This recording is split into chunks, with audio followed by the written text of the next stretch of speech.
Hey everyone, and today we're going to be taking a look at the Google Pixel 6a in 2023 and whether it's still worth it. In such a saturated market, the Pixel's always been known for its amazing camera quality and the fact that it comes with a buttery smooth stock Android experience. At launch, this phone priced in at $449, but now you can pick it up on Amazon renewed for only $299, which makes this an exceptional deal. So let's start off by talking about the camera, because the camera is the main thing that makes the Pixel stand out in the budget smartphone world. So on the back you have a 12.2 megapixel main sensor and a 12 megapixel wide, and because this Pixel is so great at computational photography, you're getting outstanding results. You're getting great colors, great dynamic range, and overall just great sharpness and images that compare to that of a flagship. So even though I have the iPhone 14 Pro Max and it theoretically has a better camera, there's something just super fun about taking pictures on the Pixel. Just with Google's color science and the overall processing it does, it just makes pictures look really punchy, really bold and bright, and overall just super sharp. And I have to actually edit my pictures on my iPhone to get the same look as on the Pixel. Now, despite saying that, I actually think the Pixel's more color accurate. Sometimes it is very vibrant, there's direct sunlight, things are popping, the colors, and the iPhone kind of dulls them down a little bit. So yeah, I would say Pixel definitely is super fun. If you want to take some pictures and you were looking for a budget smartphone, then really you don't need to look any further, just go ahead and buy the Pixel. Okay, this is how the front camera looks on the Pixel, so you're only getting full HD. Personally, it's a little bit over sharpened, it doesn't really have much depth to it, and it's nowhere near as good as the pictures, because you're just not able to do computational videography yet. So, who knows, there could be some crazy update, but I highly doubt it. But you know what, it does a fairly decent job for your social medias, for your video calls, then yeah, it looks fine. And then this is how the back camera looks. So this is the wide angle camera. I think it's pretty good. You get a lot in frame. It's not amazing, but again, better at pictures than video. And then cropped in a little bit, this is the main sensor. So this records up to 4K 60. You're only getting 4K at 30 on the wide angle. But yeah, let me know what you think down below. Do you think this looks like a $299 phone? Or do you think it looks like a flagship? Recently, Google released the new Pixel 7 series, and this was one of the first times in a while Google actually changed up that main camera sensor. So you are getting a slightly older sensor in the 6a compared to the new Pixel 7 series, but because they're using the same color science and processing, I honestly find that both the images come out looking really similar and honestly super comparable. So I would say the Pixel 6a still does stack up against the new flagships. So guys, I'm now back in my studio space. I was in the university for like the majority of the intro of this video, and that intro shot, what do you guys think about that? It was captured on my drone in the Lake District. What a beautiful waterfall. But anyway, let's get back to this phone.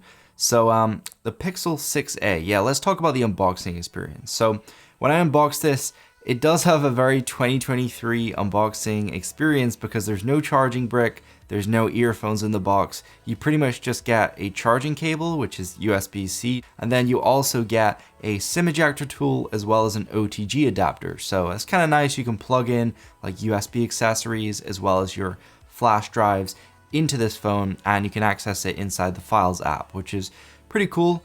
Kind of standard stuff on Android, but it's nice of them to include. So let's talk about the design. The design is one of the biggest things about the Pixel because, I mean, you can tell from a mile off this thing's a Pixel. I'm actually using a skin on here right now. This is the Everything skin by Slick Wraps. I'll leave a link down below. It's not sponsored, but I just really like this skin and it was made by a close friend of mine. So yeah, go check it out.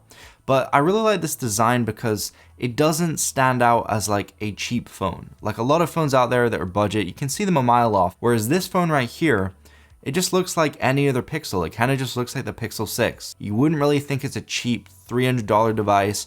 I say $300 because you can get it renewed for $300 on Amazon. I know it can be slightly more depending on your region and things like that, so I'm just generalizing. But it's a fairly cheap device. We can all agree on that. So in terms of this design, you do have a plastic back here. However, it means that when you drop this phone, it's not going to smash. It's going to be a little bit more durable, and I have it covered up with a skin anyway. But honestly, it feels like glass in the hand. It still has that cold touch. On the front here, you have Corning Gorilla Glass 3. So this thing, it fingerprints a lot, and it also scratches really easily. So if you put this thing in your pocket, you have any like micro little crumbs or specks of something, and it just goes across the screen, you're gonna have a scratch. So make sure you pick up a screen protector and apply it on here as soon as you pick up this phone. Otherwise, you're gonna get just so many scratches on here. And can I just say, I made a custom wallpaper pack. I actually released a new one recently. So if you do want to check that out, the link to my store will be down below. I love these wallpapers. I just love like the contrasty colors, and I'm a big fan of just like space and science and all of that jazz. I'm kind of a nerd inside. So, you know, I do like all those kind of intergalactic wallpapers that I made. So yeah, I would really appreciate it if you check out my store. There is like 40% off discount right now. So go check it out. But now let's talk about the display. Now the display looks great with my wallpapers applied, but this thing is an OLED 2400 by 1080 panel. It's 6.1 inches, and honestly, I love the size of this phone. I feel this is the perfect size when you're holding this in your hand. I mean, I have pretty large hands, but this thing's so comfortable to use. My thumb lays directly on the lock button. It's pretty easy. You still have to do a little shuffle to reach the top of the phone, but pretty easy to reach most of the corners. And I just feel like it's super nice and comfortable, especially after my 14 Pro Max, which just feels ridiculously big. I really can say that I love the size of this phone, honestly. So one of the big drawbacks that a lot of people talked about was the fact that this only has a 60 hertz panel. But let me just put this into perspective. Apple brought out a $900 iPhone 14, and that has 60 hertz, but nobody mentions that. Everyone bashes Google when this is $450 at launch, $300 now renewed on Amazon, and people are still complaining that it's 60 hertz. Like, come on. So inside the screen, there's a fingerprint scanner, and a lot of people bash it, saying, you know, it's not the best thing in the world. I can say it's pretty accurate. Most times it does unlock, like 9 out of 10 times it unlocks. And it's a little bit slower than flagships in 2023.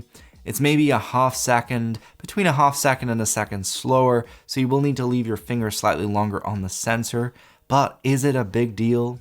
Something which was a first in a budget phone was a flagship processor. So Google actually put a Tensor chip, which is the same processor as in the Pixel 6 and Pixel 6 Pro, inside this Pixel 6a. So you're getting flagship level performance that's a year old. And you have paired with that 6 gigabytes of RAM, which means that when you're using large applications or games, or when you're multitasking, things are going to stay open in the background, no problem. And Google made the software for this hardware, remember, so they make things very efficient.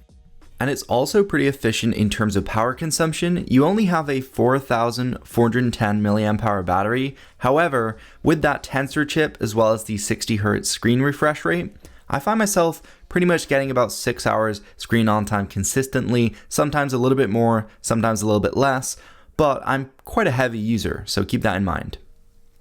And when you do need to recharge this phone, you have a 18 watt USB-C port at the bottom here, so you can plug that in. You can charge up, not like amazingly fast, but definitely in under like an hour and a half or so, which is quite good. And something which is kind of a deal breaker, it's something that really annoys me, it's the fact there's no wireless charging. So they could have easily thrown in like a Qi charging coil in the back here, but they just didn't. And I get that it's a budget device, they're trying to save money, but I use wireless charging all the time. Like, I know it's not the most efficient, but it is the most convenient. Sometimes I just see wireless charging pads, you know, in like McDonald's or Starbucks, just around and about, sometimes even in the university, at my desk. When I'm in my car, I have a wireless charging car mount. And the fact that this doesn't work with any of those things, and I have to plug it in and make sure I always have a cable on me, is really annoying for me. But it might not be the biggest deal breaker for people out there who don't own wireless chargers or don't have them in their lifestyle. Then yeah, it's not going to be a deal breaker for you. But for me, it is a little bit annoying, I can say. In terms of the storage, there's no expandable storage, and it does come with 128 gigabytes. But it does have a lot of cloud storage because it's a Pixel. So all your photos are going to be backed up to the cloud. And yes, it is limited storage. You don't get unlimited on here like some of the past Pixels. But it's pretty cheap to just buy more cloud storage. So I honestly can say, you know, it's not a massive deal breaker for me anyway. Normally, the one area which budget smartphones suck in is software updates, but with the Pixel, you don't have to worry about that. You're always going to be getting the latest and greatest Pixel Material U interface, and I've just seen right now, there's actually a public beta for Android 14, so I'm installing that right now. Definitely going to be doing another video on that to show off all the features, and if you're curious about my hand, I was in boxing the other day, and yeah, I broke my thumb. Well, I think I did. I got an x-ray done and I'm waiting on the results, but yeah, it's very painful to move right now. But it's just cool the fact that I have a budget device that's capable of running the latest version of Android when like 99% of all other Android devices won't see this update for probably the next year or so, maybe even a year or two. So the fact I have this on this budget phone is one of the reasons I'm recommending it to you. Because software is like your whole experience when you're using a phone. And the fact that Google make it specifically for this hardware with the Tensor chip, and they implement all those Google features and the best of the best Android features is why I'd recommend this. You're getting the Google Recorder app installed, you're getting Gboard installed native, you're getting the Pixel launcher, you're getting the overall Material U theming with all the new colors, and you're getting all those other Google features like the Magic Eraser, as well as the Now Playing feature, which always listens and detects the music around you. That can be super handy. It's basically like Shazam, but you don't have to do anything. It just automatically tells you the music that's playing. You also have really great dictation, pretty decent haptics, and one of my favorite features is the double tap feature, which turns on the flashlight. I know a lot of other phones do have this feature, but it just works better on the Pixel than other phones. So if you are wanting all of the pixeliness, then this is the phone to get. If you want that Pixel experience with the great camera quality, the really reliable software updates, and you just want a Pixel, I mean, there's not really any other way of saying it, then yeah, this is the phone for you. And I would say it's still worth it in 2023, without doubt. And I know we're just around the corner from the next Pixel 7a, but you know, rumors have it it's going to be pretty similar to this, but just with a redesigned camera bar and some other minor updates. So it's up to you whether you'll wait, but if you can get a pretty good deal on the Pixel 6a, then I would honestly just grab it. It's a great phone, and that's really all I have to say about it. So if you guys would like to see maybe like a day in the life with this or something, even though it's quite old, maybe I'll do like a day in the life a year later or something, then let me know in the comments section. I'd be happy to do one. And yeah, I will see you guys later. And can I just say, we did reach 50K, and I never really did a shout out or thank you, so thank you everyone for supporting my channel. My god, I appreciate it so much. 50K is just, oh, it's so crazy, and I have been waiting quite a while to reach that milestone. So, on to the next. I will see you guys later. Peace.